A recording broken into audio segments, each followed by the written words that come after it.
Hi, this is Amy with Flower Moxie. Today we are doing a product review on spray roses. If our videos help you in any way, then don't forget to like and subscribe. Feel free to leave requests or comments and visit flowermoxie.com for more floral education and to shop your DIY wedding flowers. Okay, so we are talking about spray roses today, which are one of my favorites.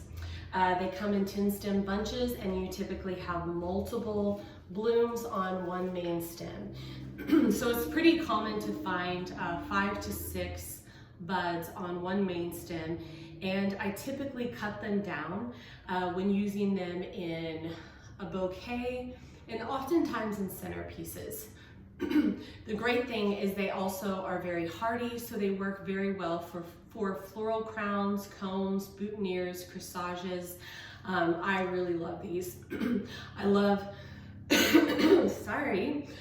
I love the texture and I love the different size. So as a florist, it's really important to me to have various sizes. So if I'm working with a lot of carnations and roses and garden roses, those are all typically around the same size. So I want to bring in smaller things to make my design a little bit more interesting. So I often reach for spray roses because I know that they'll not only double for really great size variation, but I will also have these small things to use in the little hand-built things like the boutonnieres and the corsages and things that just need like smaller flowers.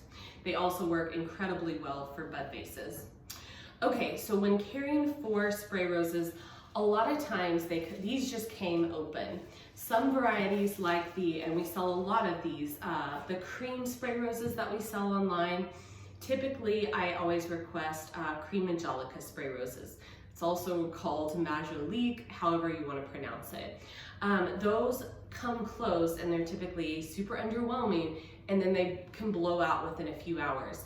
This often terrifies my DIY brides because they're like, oh God, these are already blown, they're not gonna last till Saturday. They absolutely will last. That's the nature of that specific breed and variety, and it's my absolute favorite.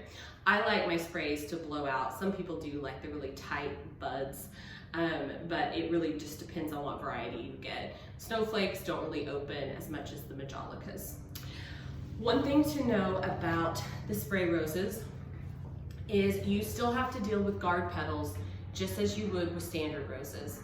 And there's typically a little bit more work when there is some, crusty guard petals because you have so many more blooms than you would a standard, bunch of roses. So this is a really good example. And I'll get a little bit closer so we can see this together. These have not been processed. So you can see this bruising on the outside. And it doesn't really bother me. It's not incredibly bad. But the inside of the rose is absolutely beautiful. So these spray roses, and oftentimes DIYers will email and say, oh my gosh, look at this, these are bad. They're not bad, they're just guard petals. So I would pluck the guard petals off just as I would a standard rose. And honestly, if something is really bruised, I'll obviously pull it off. But if it just kind of looks old and curled, like an old and curled petal, I tend to like that.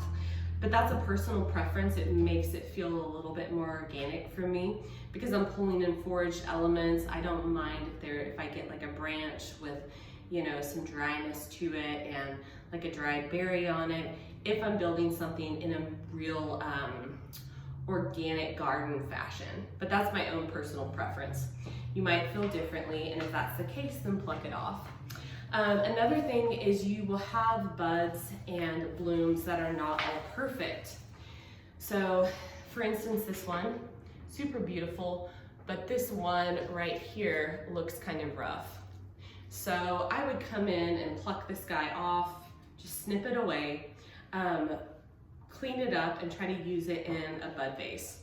It's not uncommon to have a broken one. So again, pull it off, put it in a bud vase, and it's great for like cake flowers, something like that. The greenery on roses in general, I never typically like. This is decent enough, but I typically pull them off, especially in bouquets.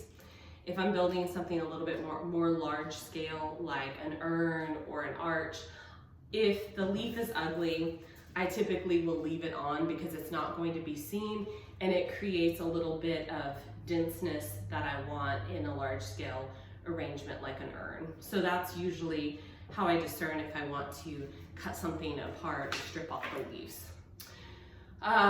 This one looks terrible, absolutely terrible. I think I might be able to save a few things. These little clothes buds I adore working with, actually. So if I'm building out a corsage, I love to snip away these little clothes buds to have them as really nice texture. So not uncommon to have a little bit of loss.